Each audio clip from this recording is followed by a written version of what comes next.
Ana endi boyagi men sizga aytgan bloknotni oling. Buni mana shu yerda nechta odam bor? Bizda ko'p a? 1000. Ha, 5000, 6000 odam bormi? Bir 8 tasi eshitganda yoki 13 tasimi? Mana masala qo'yilgan. Qaranglar. ABC uchburchak tomonlari muntazam uchburchaklar shunday yasalgan. Rasmda ko'rsatilganda yasalgan. ABC uchburchak berilgan mana. Sal kattalashtira olasizmi? Odamlar yaxshiroq ko'rinsin-da.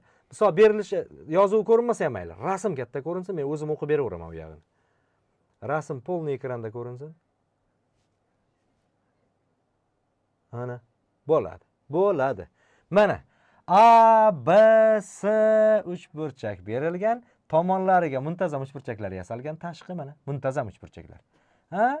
Muntazam uchburchaklar yasalgan va ularning markazlari H, G, I. Vo inglizcha o'qivardim.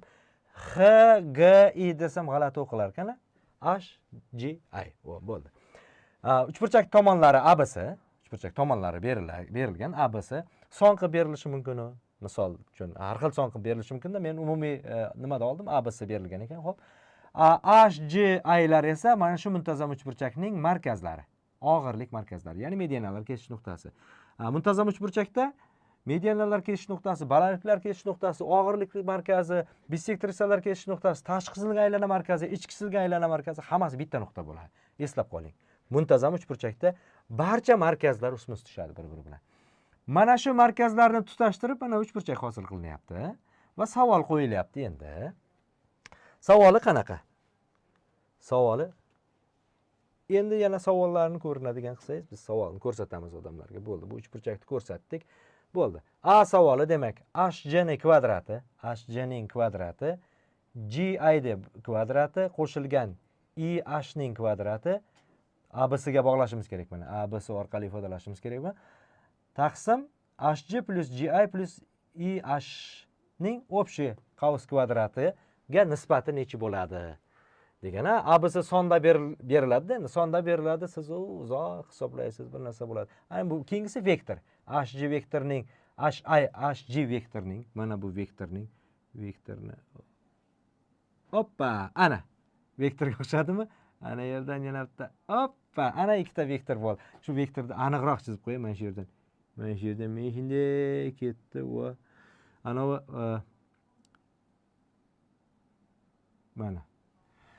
mana shu ikkita vektorning skalyar ko'paytmasi taqsim modullar ko'paytmasini nisbatini topishimiz kerak ekan. Ikkita masalani yechishimiz kerak. Bu misolda davomi yo'q. Men og'zaki aytaman, maxsus og'zaki aytaman. Keyinchalik yozuvini talab qiladiganlar bo'lsa, yozuvini tashlab beraman, isboti bilan birga yoki video qilib tashlab beraman, video dars qilib tashlab beraman. Og'zaki hozircha. Napoleon Bonapartni hamma eshitgan, ha? Napoleon Bonapart yaxshi bir qo'mondon bo'lgan, zo'r qo'mondon bo'lgan. Bu endi o'ziga yarasha-da, shuhrat qozongan, qanchalik yaxshi odam bo'lgan bilmayman, yaxshi qo'mondon bo'lgan o'ziga yarasha vaqtida. Ana shu Napoleon Bonapart ilm bilan shug'ullangan, yaxshigina, matematika bilan ham shug'ullangan. Shuni bitta teoremasi bor. Mana shu teorema mana shu masalaga bag'ishlanadi. Napoleon teoremasi. Napoleon. Shuning uchun aytdim, mana sizlardan eshitganlaringiz 12 ta yo 13 ta dedim-da, ko'pi bilan. Napoleon teoremasi nima deydi? Og'zaki aytaman. Istalgan uchburchakning tomonlariga muntazam uchburchaklar qursak, takrorlayman. Istalgan uchburchakning tomonlariga muntazam uchburchaklar qursak, tashqi tomondan, o'sha muntazam uchburchaklarning markazlarini tutashtiruvchi kesmalar yana muntazam uchburchak hosil qiladi degan. Mana bu HGI'miz uchburchak qanaqa bo'lishidan qat'iy nazar nima bo'lar ekan? Muntazam bo'ladi bu. Muntazam bo'ladi. Teng bo'ladi bir-biriga. Bittasining uzunligi G bo'lsa, qolganlarining ham uzunligi G bo'ladi. Bo'ldi, endi mana bu yerga qo'ysak nima bo'ldi? G kvadrat, G kvadrat, G kvadrat bo'ldi. 3G kvadrat, taqsim pastda G 3G bo'ladi, kvadratga oshirib olsak 9G kvadrat. G kvadratlar ketdi, 3 bilan 9 qisqarib 1 taqsim 3. Birinchi savolning javobi 1 taqsim 3. Uni hisoblab, bir narsalar qilib azoblab o'tirishingiz shart emas. Qachonki Napoleon teoremasini bilsangiz, bilmasangiz uzoq taxminan bir 17 minutlar hisoblaysizda buni. Ikkinchisini endi yana bitta ma'lumotni bilishingiz kerak, ikkinchisini ishlay olish uchun. Bu ma'lumotda o'zi yetarli bo'lmaydi. Ha? Napoleon teoremasini bilishingiz shart, o'samasa bu. Lekin mana buni ishlash uchun yana bitta ma'lumotni bilishingiz kerak. Yozaman. Hali bunga qaytamiz. Eslab qoling. A vektor, B vektor skalar ko'paytmasi taqsim A vektor bilan B vektorda modullar ko'paytmasi. Ha? Hop, modullar ko'paytmasi teng bo'lar ekan kosinus A vektor bilan B vektor orasida burchak. O'sha vektorlar orasida burchakning kosinusiga teng bo'lar ekan.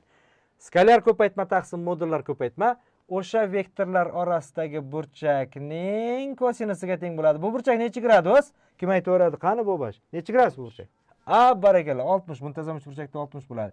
Va kosinus 60 gradusda ildiz osti 3 taqsim 2 ga teng.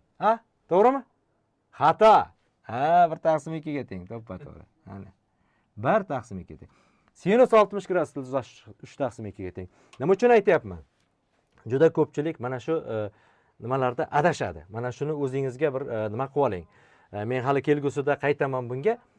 Ya'ni jadval, trigonometrik funksiyalarning qiymatlari jadvali yo'q paytda, shundoq uyqudan shundoq turganingizda ham butun jadvalni 360 gradusgacha bo'lgan jadvalni shundoq bittada to'ldirib oladigan darajadagi bitta tryukni aytaman. Bu sizlar uchun bonus bo'lib qoladi, xudo xolasa kelgusida. Kursimda buni beraman. Istalgan gradusdagi, endi o'sha nima deydi, qiymati aniq bo'ladigan gradusdagisini bittada qilib oladigan darajaga chiqasiz.